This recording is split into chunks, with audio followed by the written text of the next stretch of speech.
नमस्कार। कल last lecture में अपन ने यूनिट थर्ड जो है वो कंप्लीट कर ली थी। आज अपन बात करते हैं यूनिट फोर की। यूनिट फोर में भी अपना जो पहला टॉपिक है या पहला चैप्टर जो है अपना, जो अपनी बुक का 9 चैप्टर विचित्र बिंदु, सिंगुलर पॉइंट जिसे अपन कहते हैं विचित्र बिंदु। किसे कहते हैं विचित्र बिंदु? तो सबसे पहले वो बात करें अपन कि विचित्र बिंदु क्या होते हैं। तो हमने यूनिट फर्स्ट, सेकंड, थर्ड इनमें बात की है विश्लेषिक की, कि कोई फलन विश्लेषिक है या नहीं है। तो विश्लेषिकता की अपन ने बात की है, बस इसी पे आधारित है ये कौन विचित्र बिंदु। क्या होता है विचित्र बिंदु? तो अगर किसी बिंदु पर कोई फलन विचित्र, या फिर अगर अपन ये कहें कि यदि किसी बिंदु z बराबर a, मान लो कोई बिंदु है, सेमिस्टर पॉइंट है ये, यदि किसी बिंदु z बराबर a पर फलन विश्लेषिक ना हो, अगर किसी बिंदु पर z, या कोई बिंदु लिया जैसे z बराबर a, कि अगर किसी बिंदु z बराबर a पर फलन कैसा ना हो, विश्लेषिक ना हो, तो ऐसे बिंदु को अपन क्या कहते हैं? विचित्र बिंदु कहते हैं। ऐसा बिंदु जिसके ऊपर अगर फलन विश्लेषिक नहीं है, तो ऐसा बिंदु उस फलन के लिए क्या कहलाएगा? विचित्र बिंदु कहलाएगा। विश्लेषिक न हो तो ऐसे बिंदु को क्या कहते हैं अपन? विचित्र बिंदु कहते हैं। तो जिस बिंदु के ऊपर अगर कोई फलन विश्लेषिक नहीं होगा, वो फलन या वो बिंदु उस फलन के लिए क्या कहलाएगा? विचित्र बिंदु कहलाता है। ठीक है, जैसे f ऑफ z बराबर, जैसे मैंने लिखा 1/z-5, यहाँ पर अपन ये कहें कि z² में, या 1/z-5 लिया जैसे नॉर्मल सा एग्जांपल। अगर इस फलन की अगर बात करूं मैं, तो ये फलन जो है वो z = 5 पर कैसा नहीं आएगा? विश्लेषिक नहीं होगा। क्यों नहीं होगा? क्योंकि z = 5 पर इसका मान क्या हो जाएगा? इन्फिनिटी। भाई 1/0 बना देगा z = अगर 5 लेंगे तो अपन, तो ये इसके ऊपर अवकलनीय नहीं होगा। z = 5 पर अवकलनीय नहीं, जिस बिंदु पर नहीं होता, तो इसका मतलब वहां पे विश्लेषिक नहीं होगा। तो z बराबर 5 पर ये विश्लेषिक नहीं है। और विश्लेषिक अगर नहीं है तो ऐसी कंडीशन में ये जो z बराबर 5 बिंदु है, ये बिंदु इस फलन के लिए क्या कहलाएगा? विचित्र बिंदु कहलाएगा। ठीक है, अब इसमें आगे और अपन बात करें कि जैसे अगर अपन यहां पे कि किसी फलन के लिए एक परिमित अंतराल की अगर बात करें, या परिमित प्रांत में, या किसी फलन के लिए केवल परिमित बिंदु ही अपने पास मौजूद हो, अगर किसी फलन के लिए परिमित संख्या में अगर अपने पास में विचित्र बिंदु मौजूद हो, परिमित संख्या में अगर विचित्र बिंदु मौजूद हो, तो ऐसी पोजीशन में तो क्या कहते हैं उसको? ऐसे विचित्र बिंदुओं को तो अपन कहते हैं, विचित्र बिंदुओं की इस कंडीशन को अपन फलन f(z) के लिए क्या कहते हैं? वियुक्त विचित्रता कहते हैं। ये तो विचित्र बिंदु कहलाएगा, लेकिन ऐसी कंडीशन में उस फलन के लिए क्या कहलाएगी? ऐसी विचित्रता वो कहलाएगी वियुक्त विचित्रता। वियुक्त विचित्रता कह सकते हैं, या विलग विचित्रता भी कह सकते हैं। विचित्रता, ठीक है। z बराबर a अगर लें अपन, कि z बराबर a, यहां विलग या वियुक्त विचित्रता की बात कर रहा हूं, कि यदि z बराबर a विचित्र बिंदु हो, कैसा हो? विचित्र बिंदु हो, तथा इस a के परिवेश में, परिवेश का मतलब a के चारों तरफ की बात कर रहा हूं, a के परिवेश में एक छोटे वृत्त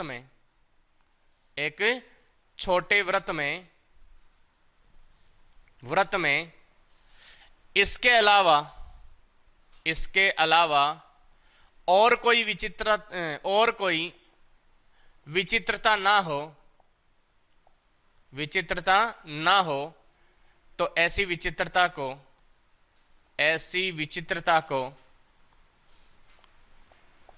क्या कहते हैं अपन? विलग, या तो विलग कहेंगे या वियुक्त विचित्रता कहते हैं।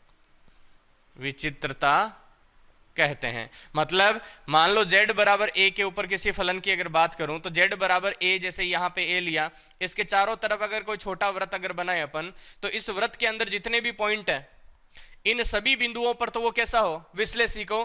केवल z बराबर a पर ये कैसा ना हो, विश्लेषिक ना हो। तो ऐसी कंडीशन में ये जो बिंदु है वो तो विलग विचित्रता वाला बिंदु कहलाएगा। और ऐसी विचित्रता को अपन क्या कहेंगे, या तो विलग विचित्रता कहेंगे या वियुक्त विचित्रता कहेंगे।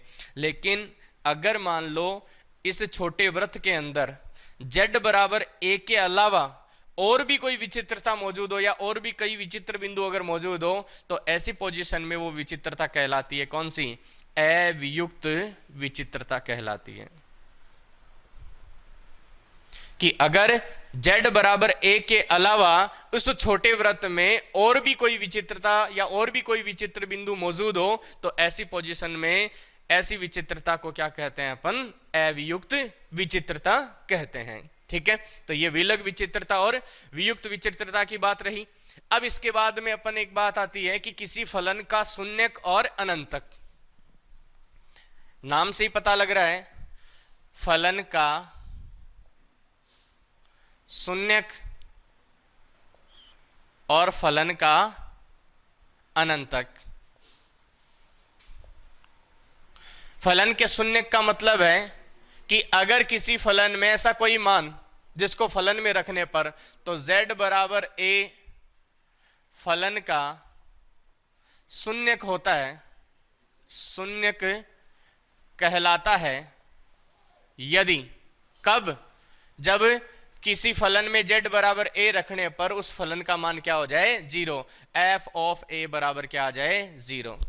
कि फलन में z बराबर a रखने पर अगर फलन का मान शून्य हो जाता है तो वो बिंदु क्या, या वो z बराबर a या f ऑफ a बराबर अगर क्या हो जाए, 0, तो ऐसी पोजीशन में वो बिंदु जो है वो फलन का क्या कहलाएगा, शून्यक कहलाएगा। कि जिस बिंदु पर फलन का ही मान क्या हो जाए, 0, शून्य हो जाए, ऐसी कंडीशन में उस बिंदु को क्या कहते हैं, फलन का शून्यक कहते हैं। और बात आती है अनंत तक। तो अनंत तक अपन बात करें तो ऐसी कंडीशन में क्या होगा कि कोई फलन है, कि किसी फलन में अगर अपन मान रखें z बराबर a को रखने पर अगर फलन का मान अपरिभाषित आता है, अनंत का रूप बना लेता है, तो ऐसी पोजीशन में वो क्या कहलाएगा, उसका अनंतक कहलाएगा।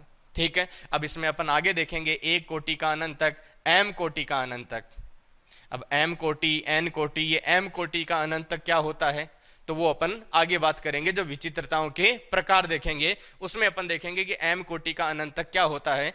यहाँ शून्यक और अनंतक की बात कर रहा हूं कि जिसका मान या जिस मान को रखने पर फलन का मान शून्य हो जाए वो शून्यक, जिस मान को रखने पर फलन का मान अनंत में आए या अपरिभाषित आए तो वो क्या हो जाएगा, उसका अनंतक हो जाएगा। ठीक है, अब अपन बात करते हैं कि विचित्रताओं के जो प्रकार हैं, कितने प्रकार की विचित्रताएं होती है और कौन सी विचित्रता किस प्रकार से होती है उनकी।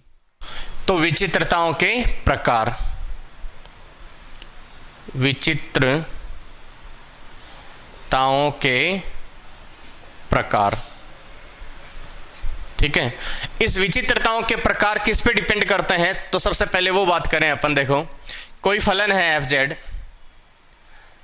कोई फलन fz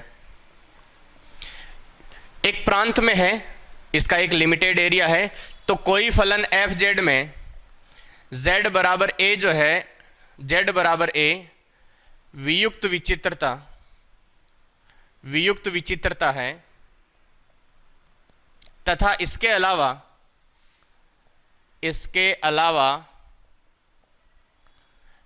इसमें और कोई विचित्रता नहीं है, या इसके प्रांत में, इसके अलावा इसके प्रांत में और कोई विचित्रता नहीं है, और कोई विचित्रता नहीं है,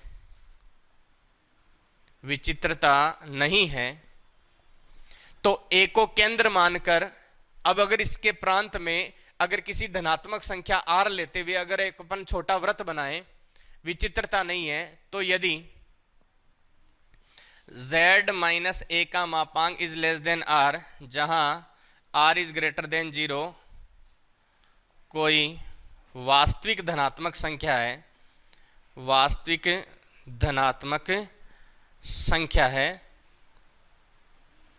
अगर अपन एक सर्किल बनाएं कि इसके प्रांत के अंदर a को सेंटर मानते हुए z या फिर z माइनस जेड जीरो का रूप होता है सर्किल का, तो एक सर्किल बनाए z माइनस ए का मापांक जिसका मान जो है इसका जो मान है पूरा वो लेस देन क्या रहे r से छोटा r का मतलब जैसे इसका प्रांत ये है, ठीक है, इसके प्रांत के अंदर अपन एक r त्रिज्या, तो ये z बराबर a है, इसको a को सेंटर मानते हुए और ये z की संख्या है इसके प्रांत की सारी, तो हम एक धनात्मक संख्या जैसे r यहां लें और r को लेते हुए अपन क्या बनाते हैं कि सर्किल बना देते हैं। तो इसके अंदर अंदर का पार्ट अपन लेते हैं, ये अंदर अंदर का भाग, कि अगर वास्तविक संख्या धनात्मक संख्या अगर ये बनाए अपन, तो इस वृत्त में वास्तविक धनात्मक संख्या है, तो यदि z माइनस ए का मापांक इज लेस देन r, जहां r इज ग्रेटर देन कोई धनात्मक वास्तविक संख्या है, का एक छोटा वृत्त बनाएं जिसमें z बराबर a को छोड़कर सभी बिंदुओं पर फलन कैसा है, विश्लेषिक है। z बराबर a को छोड़कर सभी बिंदुओं पर कैसा है, ये विश्लेषिक है। तो इस वृत्त में फलन एफ जेड का लॉरेंस प्रमेय के अनुसार अगर प्रसार करें, लॉरेंस प्रमेय के अनुसार प्रसार किया जाए, प्रसार करें तो क्या बनाता है, एफ ऑफ जेड बराबर summation N equal 0 to N, भाई F of Z equal summation N equal 0 to infinity, अनंत तक की श्रेणियां है ये, ए एन जेड माइनस ए की power N plus summation N equal 1 to infinity B N summation Z minus ए की power minus N. ये लॉरेंस प्रमेय के अनुसार फलन एफ जेड का उस विश्लेषिक या उस वृत्त के अंदर क्या कहलाएगा, प्रसार कहलाएगा।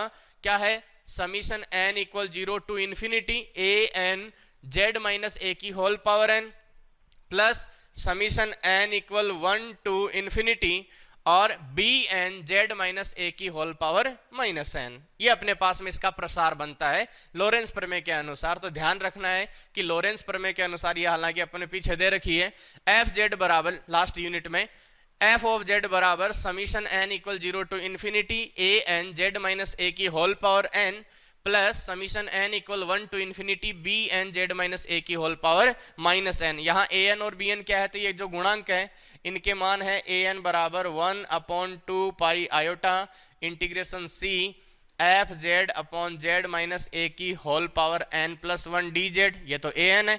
बी एन का मान क्या है, तो बी एन का मान है 1/2 pi iota integration C F of Z upon Z minus ए की whole power minus N plus 1 है, ये डी जेड। ये ए एन और बी एन के मान है, तो ए एन और बी एन के मान है, ये जो भी बनेगा ए एन बी एन जो भी है अपने पास में, और बाकी के जो पद है तो प्रसार के रूप में इस प्रकार से लिखा गया है इसको। तो F of Z equal summation N equal 0 to infinity A N Z minus ए की whole power N plus summation N equal 1 to infinity B N Z minus ए की होल पावर माइनस एन। ये लॉरेंस प्रमेय के अनुसार इसका क्या कहलाता है, प्रसार कहलाता है। ठीक है, अब प्रसार के बाद में इसके दाएं पक्ष में ये जो इसका सेकंड पार्ट है, ये सेकंड पार्ट इसके प्रसार का मुख्य भाग कहलाता है। तो यहां लिखेंगे, यहां summation N equal 1 to infinity B N Z minus ए की होल पावर माइनस एन प्रसार का मुख्य भाग कहलाता है। क्या कहलाएगा, प्रसार का मुख्य भाग कहलाता है। अब ये अगर प्रसार का मुख्य भाग कहलाता है तो सारी विचित्रताएं इसी पे डिपेंड करती है। तो यहाँ पे विचित्रताएं कौन कौन सी रहेगी, तो इसकी 3 संभावनाएं हैं। यहाँ पे इसकी जो है वो कितनी संभावनाएं लेंगे, 3 संभावनाएं। तो लिखेंगे फलन की विचित्रता इस भाग पर निर्भर करती है, इस भाग पर निर्भर करती है। अब इस भाग पर अगर निर्भर कर रही है तो इसकी कितनी संभावनाएं, वो संभावनाएं लेते हैं अपन। तो लिखेंगे मुख्य भाग की 3 संभावनाएं हैं, 3 संभावनाएं। अब इस मुख्य भाग की 3 संभावनाएं कौन कौन सी है, तो वो लेते हैं अपन। देखो, सबसे पहली संभावना नंबर 1, यदि मुख्य भाग में एक भी पद न हो, एक भी पद नहीं आ रहा मुख्य भाग में, तो एक भी पद जब नहीं आएगा, यहां पे एक भी मतलब bn is equal 0 for all n, सारे जितने भी n हैं उन सभी के लिए bn का मान है ही नहीं। अब bn का मान ही नहीं बनेगा, गुणांक ही नहीं होगा, तो पद ही नहीं आएगा। तो जब मुख्य भाग में एक भी पद ना हो तो ऐसी पोजीशन में एक पोजीशन तो ये bn इक्वल क्या आएगा, 0। सेकंड, यदि मुख्य भाग में परिमित पद हो, लिमिटेड संख्या में, या सीमित पद हो, परिमित परिमित पद का मतलब कुछ तो आ रहे हैं लेकिन बाकी के आगे के नहीं आ रहे, तो अपन यहां पे ले लेते हैं bn इक्वल 0 यदि n is greater than m। यहां m तक तो 0 नहीं हो रहे, लेकिन n का मान जैसे ही m से ज्यादा हो जाएगा, n का मान जैसे m से ज्यादा हो जाएगा, वो bn का मान क्या बना लेगा, 0 बना लेगा। जैसे मान लो b1 b2 b3, m मैंने मान लिया 3 तक है, m का मान 3 है, तो 3 तक तो इसका नहीं होगा, b1 b2 b3 तक तो नहीं होगा, लेकिन जैसे इससे आगे बढ़ेंगे b4 b5 b6, ऐसे इसका bn का मान क्या हो जाएगा, 0। तो हमारे पास लिमिटेड संख्या में आ गए ना मान, b1 b2 b3 परिमित संख्या में है, तो सेकंड पोजीशन ये बनती है। थर्ड पोजीशन, तीसरी पोजीशन है, यदि मुख्य भाग में अनंत पद हो या अपरिमित पद हो, अनंत पद हो, कि bn is not equal 0 for all n, कि bn का मान कभी भी 0 नहीं हो रहा हो, कि यदि मुख्य भाग में अनंत पद आ रहे हैं अपने पास में, और अनंत पद अगर आ रहे हैं तो ऐसी पोजीशन में bn इज नॉट इक्वल क्या कर सकते हैं अपन, 0। तो ये 3 पोजीशन बनती है इसकी अपने पास में मुख्य भाग की, और सारी विचित्रताएं इन्हीं पे डिपेंडेड है। इस विचित्रता को क्या कहेंगे, इस विचित्रता को क्या कहेंगे, और इस विचित्रता को क्या कहेंगे। तो हम एक तो यहाँ लॉरेंस प्रसार के मुख्य भाग से देखेंगे, दूसरा अपन इसकी एक नॉर्मल डेफिनेशन या कैलकुलेशन के लिए अपन इनकी विचित्रताओं के नाम अलग से या डेफिनेशन के तौर पे अपन अलग से देखेंगे। तो सारे अपन एक साथ लिखेंगे। तो सबसे पहले अपन बात करते हैं, देखो नाम आता है अपने विचित्रता, अपने विचित्रता। तो हम सबसे पहले लेते हैं यहां अपने विचित्रता।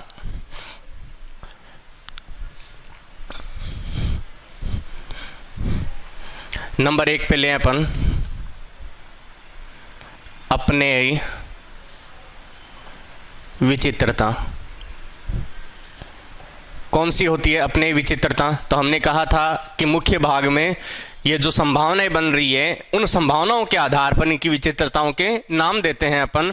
सबसे पहले है नंबर 1 वाली, कि यदि मुख्य भाग में एक भी पद ना हो, तो यही पोजीशन इसके लिए लागू होती है कि यदि लॉरेंस प्रसार के मुख्य भाग में एक भी पद उपस्थित ना हो, एक भी पद उपस्थित ना हो, या एक भी पद ना हो, तो ऐसी विचित्रता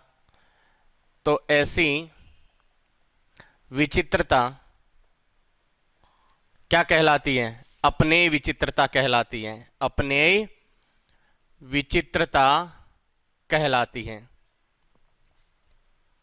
ठीक है, कि ऐसी विचित्रता क्या कहलाएगी? अपने विचित्रता। मतलब ऋणात्मक घातों वाला एक भी पद ना हो। हमने लिखा था f ऑफ z बराबर summation n equal 0 to infinity a n, और यहां लिखा था z माइनस a की power n plus summation n equal 1 to infinity, और bn z माइनस ए की होल पावर माइनस n। यहां माइनस n का मतलब है ऋणात्मक घात वाला।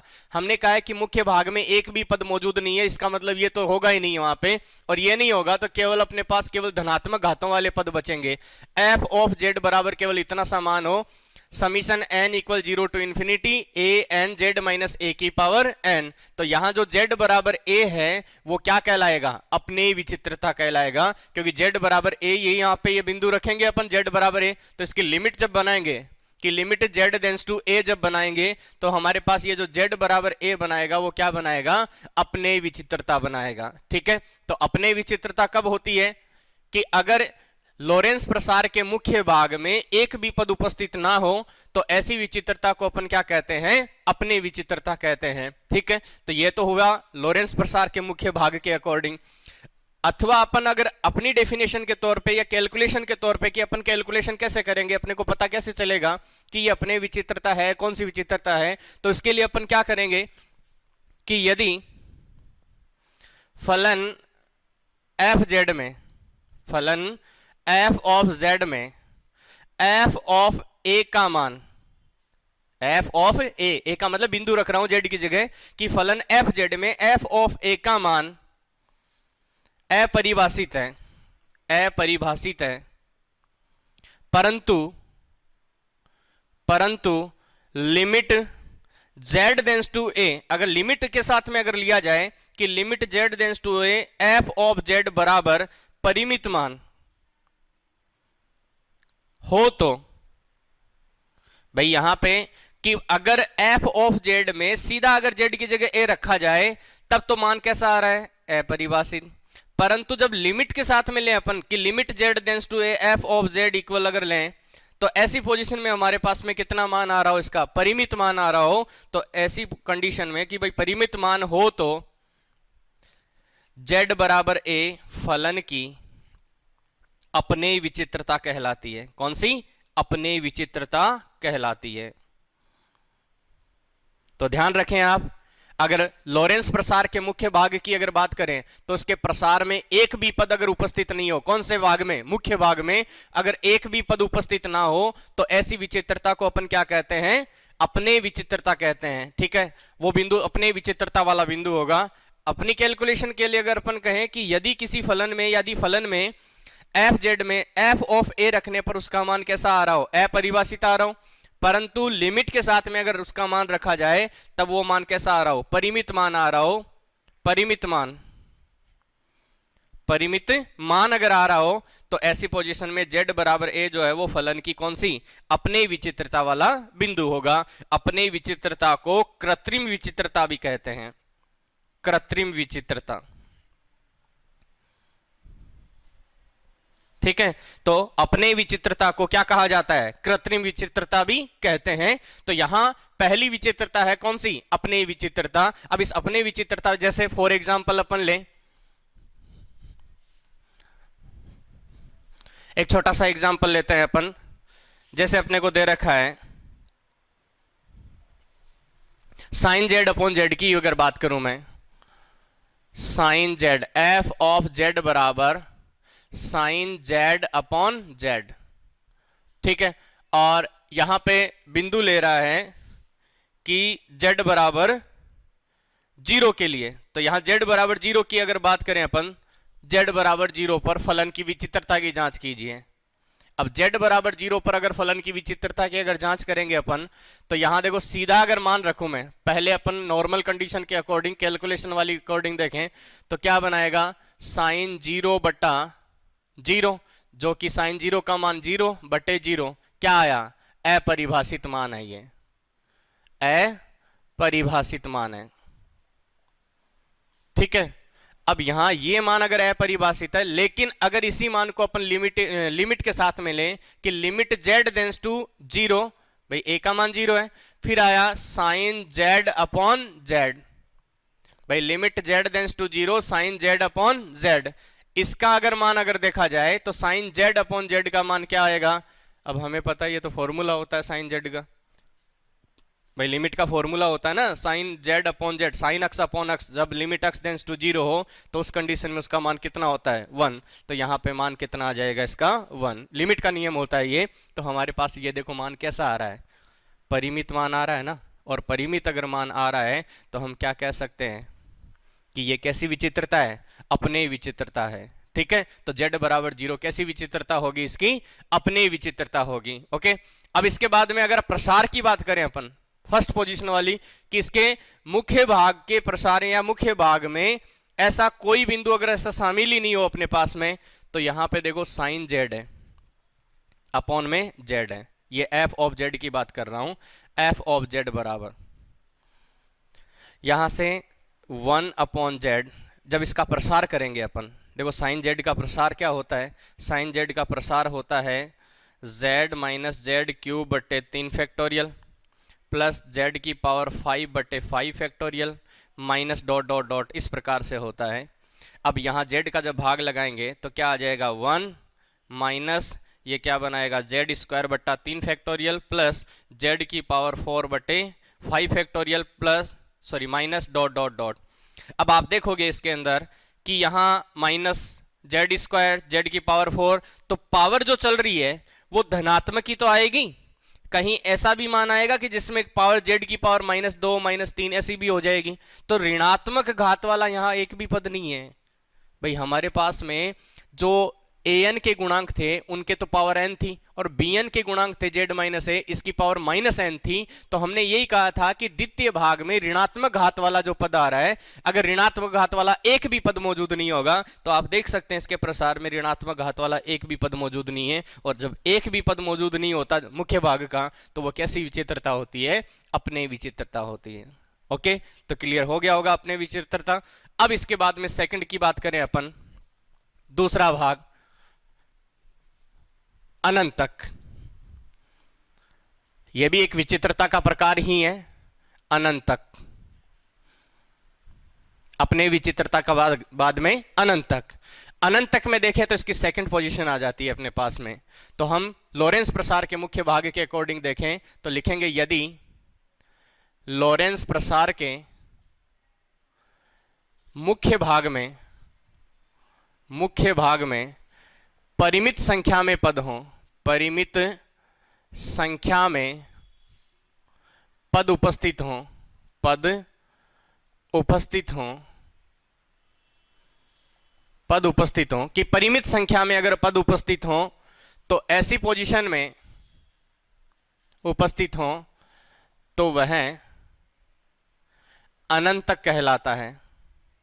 परिमित संख्या में पद उपस्थित हो, वो परिमित संख्या में कितने पद मान लेता हूं मैं, तो परिमित संख्या में जैसे पद उपस्थित हो, और वो परिमित संख्या में पद इस प्रकार से मान लो जैसे n is greater than m, n का मान जब ग्रेटर देन m हो तो bn इज इक्वल 0। ये पोजीशन अपन ने ले ली कि जब n का मान m से बड़ा हो तो bn का मान क्या हो जाता है 0। तो इसका मतलब m तो उपस्थित है ही है उसमें, n से जब ज्यादा जाएगा तभी तो bn का मान 0 होगा भाई, गुणांक का मान 0 हो जाएगा। तो m पद तो उसमें उपस्थित है ही है, और m पद अगर उसमें उपस्थित हैं तो हम कह रहे हैं कि अगर लॉरेंस प्रसार के मुख्य भाग में परिमित संख्या में पद उपस्थित हो अर्थात n is greater than m तो bn इज इक्वल 0।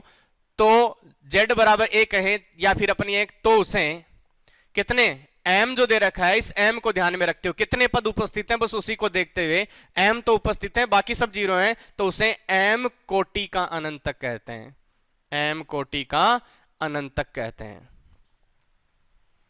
तो यहां ध्यान रखें कि अगर लॉरेंस प्रसार के मुख्य भाग में, पहली बात तो लिमिटेड होने चाहिए मुख्य भाग वाले पद, कि लिमिटेड संख्या में अगर पद हो, अब लिमिटेड भी कितने ले रहे हैं अपन, तो हम कह रहे हैं कि n इज ग्रेटर देन जब m होगा, ठीक है, तो bn का मान क्या हो जाएगा 0। इसका मतलब m पद तो उसमें उपस्थित है, और m पद अगर उपस्थित है तो वो कितने कोटि का अनंतक कहलाएगा, m कोटि का अनंतक कहलाएगा।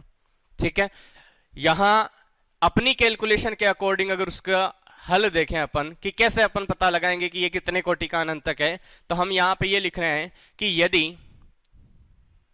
Limit z tends to a f of z का मान, कि यदि limit z tends to a f of z का मान कैसा है, अपरिभाषित आ जाए, अपरिभाषित।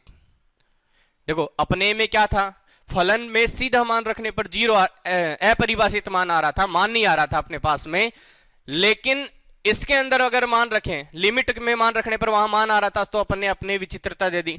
अब क्या करेंगे, मान लो लिमिट रखने पर भी मान नहीं आ रहा अपने पास में, और लिमिट रखने पर भी मान कैसा आ रहा है, अपरिभाषित आ रहा है, परंतु limit z tends to a, और एक गुणांक ले लेते हैं अपन इसके गुणा में, z माइनस ए की पावर m। क्या गुणा में ले लिया मैंने यहाँ पे, z माइनस ए की पावर m, एक गुणनखंड गुणा में लिया है, और फिर मैं अगर f ऑफ z के साथ में रखकर लिमिट अगर लगाता हूं तो उसका मान अगर क्या आ जाए, परिमित मान आ जाए। ध्यान दें कि अगर सीधा लिमिट अगर उसके साथ लगाएं, limit z tends to a, तब तो उसका मान कैसा आ रहा हो, अपरिभाषित आ रहा हो। लेकिन limit z tends to a, z minus ए की whole power m, f of z, अगर इसके साथ में कोई गुणनखंड लिया मैंने m कोटि का या m पावर का, z माइनस ए की पावर m, और फिर अगर उसमें लिमिट लगाएं अपन, तो अगर मेरे पास में मान कैसा आ रहा है, परिमित मान आ रहा है, तो यहां पे z बराबर a, m कोटि का अनंत तक कहलाएगा, m कोटि का अनंत तक कहलाता है। ठीक है, तो अनंतक में क्या ध्यान रखेंगे कि लिमिट रखने पर तो उसका मान कैसा आ रहा हो, अपरिभाषित आ रहा हो, लेकिन जब एक गुणनखंड लिया, कौन सा, z माइनस ए की होल पावर m, ये गुणनखंड लेने पर उसका मान कैसा आ रहा है, लिमिट साथ में ले, गुणनखंड के साथ में बाद में लिमिट लें, तो उसका मान अगर परिमित हो जाए तो वो हमारे पास कितने कोटि का, m कोटि का अनंतक कहलाएगा। ओके, अब इसका एग्जाम्पल ले अपन, जैसे एफ जेड बराबर लिया अपन ने, एफ जेड बराबर ई की power Z upon Z minus 1 का होल क्यूब, ये अपने पास में कोई फलन दे रखा है। अब इस फलन में z बराबर 1 पर देखना है अपने को कि z बराबर 1 पर कैसी विचित्रता है इसकी। अब z बराबर 1 पे अगर बात करें तो यहाँ पे देखो, यहाँ सबसे पहले अपन अपने ही की जांच करेंगे कि अपने है कि नहीं है। तो z बराबर 1 अगर देखें, आपको क्वेश्चन में देखते ही पता लग जाएगा कि वो अनंत तक बनेगा कि क्या बनेगा, क्योंकि अपने विचित्रता बनती है वो मोस्टली शून्यक से बनती है, और अनंत तक जो बनते हैं वो हर से बनते हैं। तो यहाँ आप खुद देख सकते हो कि z बराबर 1 रखने पर 1 माइनस 1 जीरो हो जाना है, तो ये मान अनंत ही तो बनेगा, इसका मतलब ये अनंत तक में है। तो z बराबर 1 पे अगर बात करें तो सीधा मान रख के देखोगे फलन में z बराबर f ऑफ 1, तो मान अपरिभाषित आएगा। देखो f ऑफ 1 e की पावर 1 अपॉन 1 माइनस 1 का होल क्यूब, तो e अपॉन 0, मान कितना आया, अनंत, अपरिभाषित आया। अब लिमिट के साथ में रखूं, लिमिट z टेंड्स टू 1, ठीक है, फिर लिखा मैंने f ऑफ z बराबर क्या बनाएगा, limit z tends to 1 e की पावर z अपॉन, यह आ जाएगा z माइनस 1 का होल क्यूब। अब लिमिट के साथ में भी रखोगे तो लिमिट अपन सीधा यहीं पर रखेंगे, क्योंकि z माइनस 1 यहां से तो हटने से रहा, e की पावर z का अगर प्रसार भी कर दोगे भाई 1 plus x square, 1 plus x square अगर प्रसार भी करें अपन तो z के रूप में होगा, जबकि बटे में z माइनस 1 आ रहा है। तो यहाँ पे क्या लिखेंगे अपन, e की पावर 1 अपॉन 1 माइनस 1, ये लिमिट जब लेंगे का होल क्यूब, तो ये भी कैसा आया, अपरिभाषित ही तो आएगा भाई, प्रसार का कोई फर्क नहीं पड़ेगा। लेकिन अगर इसमें अपन एक गुणनखंड इसके साथ में ले लें, वो गुणनखंड कौन सा लें अपन, जैसे लिमिट z माइनस 1, अब जिसकी वजह से अनंत हो रहा है अपन उसी को वहां से हटा देते हैं, किसकी वजह से हो रहा है, z माइनस 1 की वजह से। तो हम ऐसा ही गुणनखंड साथ में ले लेते हैं कि z tends to 1 z minus 1 का होल क्यूब और e की पावर z या f ऑफ z लिया मैंने, तो बराबर क्या मान बनाएगा, ये लिमिट z टेंड्स टू 1, यहां आ गया z माइनस 1 का होल क्यूब e की power z upon z minus 1 का होल क्यूब। z माइनस 1 के होल क्यूब से z माइनस 1 का होल क्यूब क्या हो गया, कैंसिल। यहां z टेंड्स टू 1 जब रखेंगे तो e की पावर 1 बराबर क्या आ गया, e। मान परिमित आ रहा है, और परिमित आ रहा है तो कब आ रहा है, कितने कोटि या कितने घात का गुणनखंड गुणा में किया अपन ने, 3 घात का, और 3 घात का गुणा में किया, तो अपन क्या कहेंगे इसको, ये कितने कोटि का है, ये 3 कोटि का अनंतक है। ठीक है, इस प्रकार से अपन इसके अनंतक की जांच करते हैं, तो ये 3 कोटि का अनंतक होगा। अब अपन प्रसार से अगर देखें तो प्रसार में देखें, प्रसार में अगर देखें तो उदाहरण लेते हैं अपन एक दूसरा, लिखा अपन ने एफ ऑफ जेड बराबर साइन जेड माइनस ए अपॉन जेड माइनस ए का होल क्यूब। ये अपन ने कोई फलन लिया और यहाँ जांच करनी है जेड बराबर ए पर। अब जेड बराबर ए पर अगर बात करें तो जब इसका लॉरेंस प्रमेय के अनुसार प्रसार करें अपन, तो प्रसार में क्या आएगा अपने पास में, देखो साइन थीटा है, साइन थीटा का प्रसार क्या होता है 1 अपॉन जेड माइनस ए का होल क्यूब बाहर ले लिया। क्या बनाएगा यहां से जेड माइनस ए, ठीक है। फिर इसके बाद में क्या आएगा भाई, साइन थीटा है, साइन थीटा का होता है सॉरी साइन अक्स है, साइन अक्स का अक्स माइनस अक्स क्यूब, तो अक्स क्यूब का मान कितना आया जेड माइनस ए का होल क्यूब बटा 3 फैक्टोरियल, फिर प्लस जेड माइनस ए की होल पावर 5 अपॉन 5 फैक्टोरियल, फिर माइनस डॉट डॉट डॉट, घातें बढ़ती जाएगी आगे से आगे। जब प्रसार किया है अपन ने तो जेड माइनस ए के होल क्यूब से जब इसका डिवाइड करेंगे अपन, तो जेड माइनस ए के होल क्यूब से जब डिवाइड किया तो यहाँ तो आ गया 1 अपॉन जेड माइनस ए का होल स्क्वायर, फिर माइनस इस पद में अगर देखें तो इस पद में क्या आएगा जेड माइनस ए का होल क्यूब बट्टे में, तो जेड माइनस ए के होल क्यूब से जेड माइनस ए का होल क्यूब तो क्या हो गया कैंसिल, तो ये अपने पास में बना देगा जेड माइनस ए का होल क्यूब जो है वो तो कैंसिल हो गया 1/3 फैक्टोरियल, प्लस फिर आया जेड माइनस ए की होल पावर 5 है, 3 कैंसिल हो जाएगा तो स्क्वायर अपॉन 5 फैक्टोरियल। अब देखो यहाँ पे घातें बढ़ना स्टार्ट हो गई, ये स्क्वायर में फिर क्यूब में, इस प्रकार मान जो है वो बढ़ता जा रहा है। 5 घात है, आगे 7 घात वाला आएगा तो उसमें 3 कैंसिल हो जाएगी तो 4 बच जाएगी फिर भी, लेकिन स्क्वायर में रहेगी। अब इसके माइनस घातों वाले अगर पद देखें तो माइनस घात वाले पद देखो अपने पास में कितने हैं, यहाँ पर माइनस घात वाले अपने पास में केवल एक तो ये पद है स्क्वायर वाला, और हमने वहां पे लिखा था बी एन जेड माइनस ए की होल पावर क्या होती है माइनस एन, माइनस एन का मतलब एन बराबर 1 से अनंत तक रखे जाते हैं, एन बराबर 1 पर तो B N upon Z minus ए की होल पावर एन, ऐसा रूप बनता है इसका। अगर रूप देखें तो B N upon Z minus ए की होल पावर एन का बनता है। अब यहाँ एन का मान देखो, एन का मान अगर 1 रखा तो मान आना चाहिए 1 या बी 1 अपॉन जेड माइनस ए की होल पावर 1, 1 पावर का, फिर 2 पावर का, 3 पावर का। यहाँ पे ये तो कांस्टेंट है पूरा, ये जो पद आ रहा है ये 2 पावर का आ रहा है, इसका मतलब 1 पावर वाला इससे पहले था, अब वो 1 पावर वाला पद बन ही नहीं रहा है इसमें, इसका मतलब उसका जो गुणांक था b1 उसका मान कितना था 0, तो यहाँ पे b1 जो कि मान कितना है उसका 0। हालांकि उपस्थिति की अगर बात करें तो उपस्थिति में अगर देखें तो अपने पास में यहाँ जेड माइनस ए की होल स्क्वायर जो आ रहा है, इसी में देख सकते हैं अपन कि इसमें अपने पास में स्क्वायर तक आ रहा है, और स्क्वायर तक आ रहा है इसका मतलब पहला और दूसरा स्क्वायर तक के पद मौजूद हैं और स्क्वायर तक के पद मौजूद हैं, तो यहाँ पे अपन क्या कहेंगे कि ये कितने कोटि का अनंत तक है 2 कोटि का अनंत तक है, ठीक है। क्योंकि स्क्वायर तक लास्ट जो मान बन रहा है वो स्क्वायर तक, ये कांस्टेंट बना, कांस्टेंट के बाद में प्रथम माइनस वाला पावर फिर द्वितीय माइनस वाला पावर, भाई वैसे जैसे अपने पास में पहले धनात्मक घातें बढ़ती जा रही, फिर इसके बाद अब धनात्मक घातें तो यहाँ से बढ़ती जा रही है तो ये प्लस का हो गया, ये फिर धनात्मक बढ़ता जाएगा, ओके। ये 0 घात हो गई यहाँ पे, फिर बढ़ता जाएगा। अब 0 घात वाले में ऋणात्मक घातों की अगर बात करें तो पहला पद ऋणात्मक घात वाला जिसका गुणांक जो है वो क्या रहा 0, ये द्वितीय घात वाला है, तो अपने पास 2 पद मौजूद हैं और 2 पद मौजूद है तो वो कितने कोटि का अनंत हो जाएगा, अनंत तक हो जाएगा, 2 कोटि का अनंत तक हो जाएगा, ठीक है।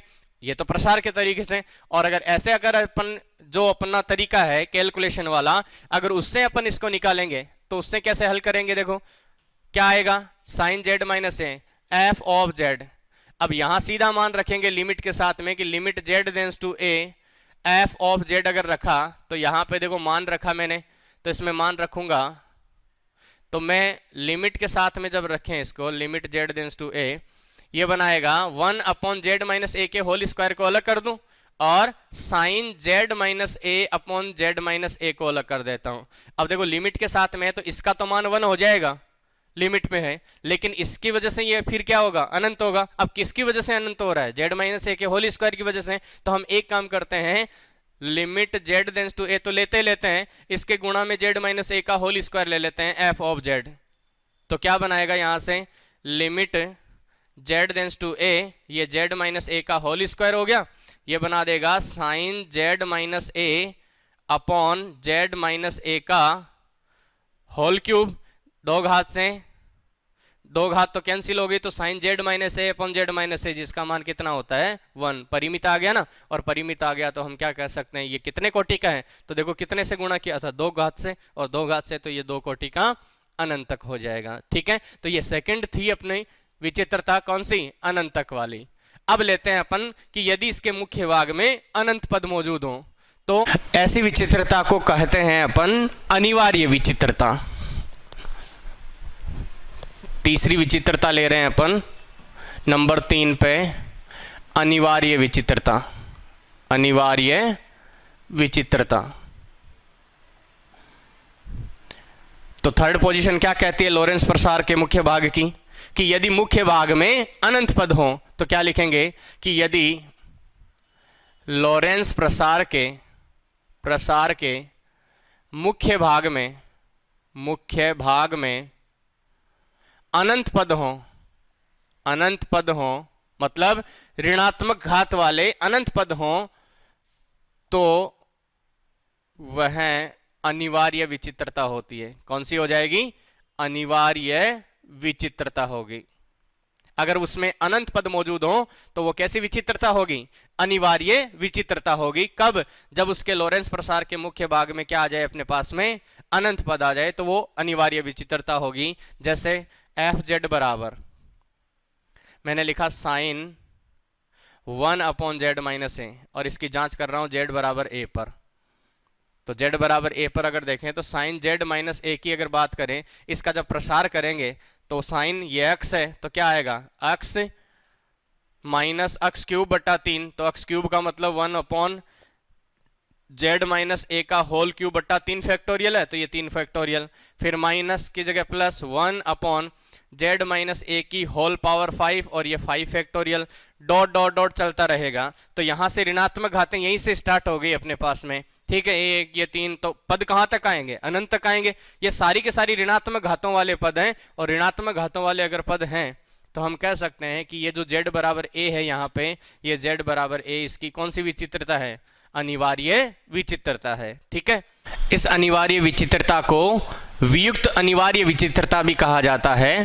भाई अनिवार्य विचित्रता होती है, इसका दूसरा नाम इसको अपन वियुक्त अनिवार्य विचित्रता भी कहते हैं। अनिवार्य विचित्रता, इसका दूसरा नाम कभी कभार अनिवार्य विचित्रता भी कहते हैं, और कभी इसको वियुक्त अनिवार्य विचित्रता भी कहते हैं। ठीक है, तो ये तीसरी पोजीशन थी अपने कि यदि मुख्य भाग में इसके अनंत पद अगर मौजूद हो तो ऐसी विचित्रता को अनिवार्य विचित्रता या वियुक्त अनिवार्य विचित्रता कहते हैं। ठीक है, अब हमने जो अपन ने m कोटि का अनंत तक देखा था, उस m कोटि में अगर m का मान 1 आ जाए, m का मान मतलब उसकी घात को जब गुणा करते हैं अपन ऐसे गुणनखंड से कि मान लिमिटेड हो जाए, कि अगर m बराबर 1 हो, m बराबर तो घात में अगर गुणनखंड एक घात का हो, तो ऐसी कंडीशन में उसको साधारण अनंत तक भी बोला जाता है।